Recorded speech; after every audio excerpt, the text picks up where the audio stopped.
শুভ সকাল বন্ধুরা, আশা করছি সবাই ভালো আছো আর আমিও খুব ভালো আছি। আর দেখবে বাড়িতে কিছু হলে তো মনটা খুশি খুশি লাগে বলো। আর আমি সকাল সকাল স্নান করে নিয়েছি, আর তখন বাজে হলো 6:30 7টা। তো সকাল সকাল আজকে স্নান করে নিয়েছি, কারণ হচ্ছে বাড়িতে আজকে পুজো ছিল। তো বিষ্ণু পুজো করেছিলাম তো বাড়িতে, তার জন্য সকাল সকাল স্নান করে নিয়েছি। তার আগে সব বাসি কাজগুলো সেরে নিয়েছি, পুচকুকেও খাইয়ে নিয়েছি। তারপরে স্নান করে যে আলতা পরতে বসলাম।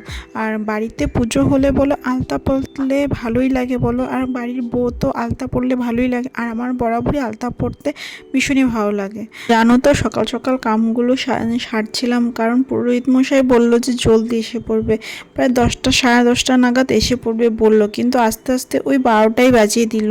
কিন্তু তাও তো বলো কাজ তো সারতে হয়, আর যতই জলদি করো সকাল সকাল সকাল বলো হয়ে ওঠে না, কাজ তো আর শেষ হয় না। এদিকে দেখো আমিও পড়ছিলাম, তো ভাবলাম মাকেও লাগিয়ে দিই। তো মাকে বললাম, মা আলতা লাগাবে নাকি? তো বললো দো, লাগিয়ে দো। তো এই যে আমার আর মার আলতা পরা কমপ্লিট হয়ে গেছে। তার আগে ভাবলাম পুজোর কাজ করার আগে শাড়িটা পরে নিয়ে, চটপট করে শাড়িটা পরেও নিচ্ছিলাম। তো এখন তো সবই পারি শাড়ি পরতে, আগে তো কিছুই পারতাম না। তো ওখানে সবই শিখতে হয় বলো, বিয়ের পর তো সবই শিখে নিতে হয়। আর দেখেছো আমি একা একা শাড়ি পরেও নিয়েছি। সুতির শাড়িগুলো আমি এমনভাবেই মানে পরে থাকি বরাবরই। আর তারপরে আমার ননদ এসেছিলো, তো ননদের সাথেই কথা বলছিলাম যে ওকে মানে একটা মিষ্টির দোকানে পাঠিয়েছিলাম। তো বলছিল মিষ্টির দোকানের লোকটা এরকম বাজে ওর সাথে মানে ব্যবহার করছিল, যে সেটা আমি বলছিলাম। তো সত্যিই মানুষ কেমন থাকে না, মানে কিছু একটা কিছুতে বলে মানুষটা বলে পুরো খেপে গেছিলো। তো এরকম মানে সকাল সকাল এরকম করলে কারোই ভালো লাগে না বলো। তো সেটাই আমাকে এসে বলছিল, তো সেটাই। আর এদিকে দেখো, তো আমার শাড়ি পরা কমপ্লিট হয়ে গেছে। এদিকে আমার ভাই এসছে, ও কিন্তু আধা কাজই করে দিয়েছে আমার। এদিকে চন্দন বাড়ছে ওই কিন্তু, আর ও ঠাকুরের পুজো টুজো করতে ভীষণই ভালোবাসে, তাই জন্য ওকে ডেকে নিয়ে আসলাম। তো ও আর আমি মিলে এদিকে সব কাজ টাজ করছিলাম। আর এদিকে মা হলো রান্নাবাড়ি করছিল বলো, আর রান্নাবাড়িও তো করতে লাগবে, খাওয়া দাওয়া তো সবাই করতে লাগবে বলো। তার জন্য মা এদিকে রান্নাবাড়ি করছিল, এদিকে আমি সব এদিকে কাজগুলো করছিলাম। এদিকে কাজ করতে করতে দেখেছো পুচকু এসে এতক্ষণ বলো টিভি দেখছিল, মানে কার্টুন দেখছিল। তো দেখেছি যে এগুলো কাটছি আমি, মানে নিয়ে ঠাকুরের জিনিসপত্রগুলো সব গুছাচ্ছি। তারপর দেখে এসে গেছে, এসে যে তো এখানে ওর উৎপাত শুরু করে দিয়েছে। বলছে কলা লাগে, আপেল লাগে, আঙ্গুর লাগে, সেটাই বলছিল। একটা একটা দিচ্ছে আর একটা একটা খেয়ে খেয়ে ফেলাচ্ছে। তো কিছুই আর মুখে দেয়নি। আর জানো তো, আঙ্গুর একটা দিয়েছিলাম লাস্টে দিয়ে, তো সেটা দিয়েছি। আর মুখে দেওয়ার সাথে সাথে টক আঙ্গুরটা হতে পারে, দেওয়ার সাথে সাথে ফালিয়ে দিয়েছে কি, আর নিচ্ছে না ও, এসে আঙ্গুরটা নিবে না, আর অন্য কিছু চাই ওখন তার। তো সেটাই ওকে বলছিলাম, আমি ভাইকে বললাম, ভাই তুই খেয়ে দেখ অল্প, আঙ্গুরটা মিষ্টি না টকও ফালিয়ে দিয়েছে, আর মুখটাও কেমনভাবে করে রেখেছে, এখন লাগে অন্য কিছু। দেখেছো এরকমভাবে উৎপাত করে যাচ্ছিল, সারাটা দিন এইভাবে উৎপাত করে যাচ্ছিল। আর মিডিলে একটু ঘুমিয়েছিল, কিন্তু না, ওর আবার ঘুমের থেকে উঠে মা স্নান টান করে দিয়েছে, তারপরে ঘুমিয়েছিল। ঘুমের থেকে উঠে আবার শুরু হয়ে গেছে ওর উৎপাত। তো এদিকে ভাইকেও মানে বলছিল এটা ওটা এটা ওটা।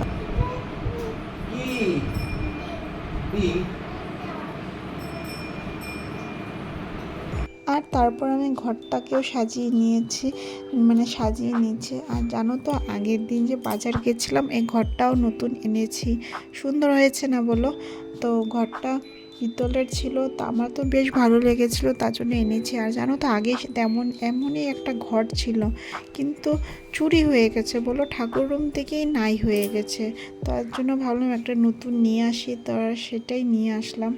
তারপর তো পুজো কাজ করতে করতে দেখি ব্রাহ্মণ চলে এসছে। তো এদিকে দেখো পুজো স্টার্ট করে দিয়েছে।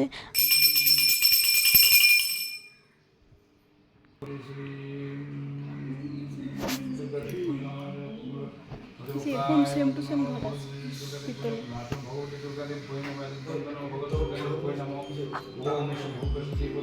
আর জানো তো, সেদিন না ভীষণ গরম পড়েছিল।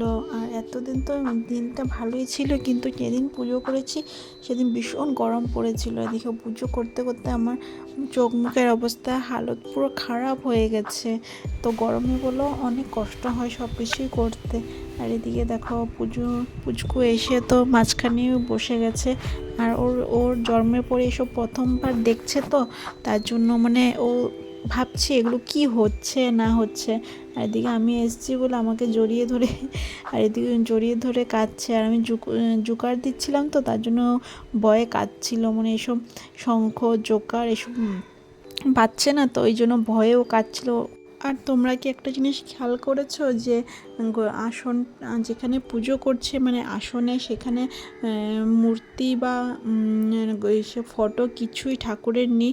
মানে আমাদের বিষ্ণু পুজোতে মানে সবেরই বিষ্ণু পুজোতে ঘটকি পুজো করে, তো সেটাই আর ঘটকি পুজো করছে। আর তো তারপরে আমরা অঞ্জলি নিয়ে নিয়েছি, প্রায় 2 ঘন্টা লেগে গেছে, 2-2.5 ঘন্টা লেগে গেছে পুজো করতে। তো লাস্টে আমরা অঞ্জলি নিয়ে নিয়েছি। তো অনেকক্ষণ পরে পুজো শেষ হয়েছে, তো ভালো মতন করে পুজো হলো। তো এইদিকে দেখো আমি নমস্কার করছি, ও আমাদিকে মা মা মা মা মা করে বলেই যাচ্ছে।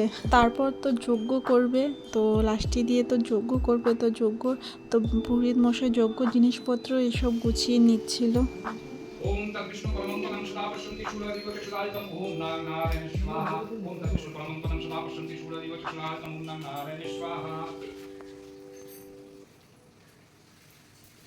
ओम तद्विष्णु परमं सदा पश्यन्ति शूलदिवचक्षुरादितं ओम नारायण स्वाहा ओम तद्विष्णु परमं सदा पश्यन्ति शूलदिवचक्षुरादितं ओम नारायण स्वाहा ओम तद्विष्णु परमं सदा पश्यन्ति शूलदिवचक्षुरादितं ओम नारायण स्वाहा ओम तद्विष्णु परमं सदा पश्यन्ति शूलदिवचक्षुरादितं ओम नारायण स्वाहा ओम तद्विष्णु परमं सदा पश्यन्ति शूलदिवचक्षुरादितं ओम नारायण स्वाहा ओम तद्विष्णु परमं सदा पश्यन्ति शूलदिवचक्षुरादितं ओम नारायण स्वाहा ओम तद्विष्णु परमं सदा पश्यन्ति शूलदिवचक्षुरादितं ओम नारायण स्वाहा ओम तद्विष्णु परमं सदा पश्यन्ति शूलदिवचक्षुरादितं ओम नारायण स्वाहा ओम तद्विष्णु परमं सदा पश्यन्ति शूलदिवचक्षुरादितं ओम नारायण स्वाहा।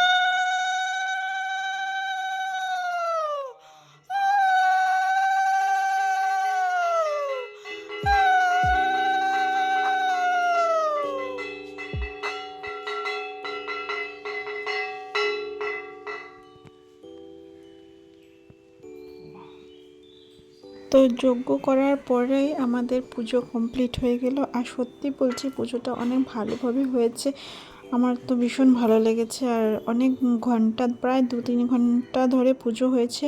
আর এরকম ভালোভাবে পুজো হলে দেখবেন নিজের মনটাও ভালো লাগে, খুশি খুশি লাগে। আর তারপর সবাইকে প্রসাদ দিয়ে দিচ্ছিলাম, পুরোহিত মশাইকেও প্রসাদ দিয়ে দিচ্ছিলাম। এদিকে পুচকুকে একটা পেঁপে দিয়েছি, ও সেটাই খেতে ব্যস্ত। এদিকে দেখো ভিডিও দেখে দেখে খাচ্ছে, কিন্তু পেঁপেটা কিন্তু খাবে তো না, ছিটাবে ছড়াবে পুরো শরীর করবে, তারপরে ফালিয়ে দেবে। তো সেটাই ও এসব করছে। আর এখন কিন্তু দুপুর হয়ে গেছে, ওর ভাত খাওয়ার টাইম হয়ে গেছে, কিন্তু ভাত খাবে না। দেখেছো এই ফলটাকে নিয়ে মানে পেঁপেটাকে নিয়েও কিন্তু পুরো দুপুর পার করে দিয়েছে, কিন্তু ভাত খাইয়েছে, পেঁপেটাকে হাতে নিয়ে কিন্তু খেয়েছে। আর এদিকে তারপরে সবে যাওয়ার পরে মানে পুরোহিত মশাইকে সবে এসেছিলো 2-1 জন, তো সবে যাওয়ার পরে প্রসাদ টসাদ খেয়ে যাওয়ার পরে দিকে দেখো অনেক বাসন জমা হয়ে গেছে, পুজোরও বাসন জমা হয়ে গেছে। আর দিকে ঘরটাও ভালো করে পরিষ্কার করে নিলাম। আর বাসনগুলো ছাদে গিয়ে অনেক একেবারে ধুয়ে নিয়েছি। তো পরে করতে করতে আর পরে থেকে যাই, ভাবলাম একেবারে ধুয়ে নিই, তো ধুয়ে নিলাম এদিকে। আর তারপর দেখি ঘরটাও মুছে নিচ্ছে। আর দিয়ে ঘি, তেল, তারপরে সিঁদুর সবগুলো একসাথে হয়েছে না। আর টাইলসের মধ্যে, সাদা টাইলসের মধ্যে অনেক নোংরা হয়েছিল, মানে অনেকবার ঘর মুছেছি জানো তো। একবার জল দিয়ে তারপর সার্ফ দিয়ে মুছেছি, তারপরে ভালোভাবে উঠেছে। তো সেটাই। আর বিকালবেলা তো 2-1 জন মানুষ আসবে, তো আমার মাও আসবে, আমাদের পাড়ার প্রতিবেশী আসবে কয়েকজন। তো সেই জন্য ভাবলাম একবারে পরিষ্কার করে নিয়ে। এদিকে দেখো আমার সব কমপ্লিট হয়ে গেছে পরিষ্কার করা। তাহলে ভিডিওটা এতটুকু, দেখা হচ্ছে আবার নেক্সট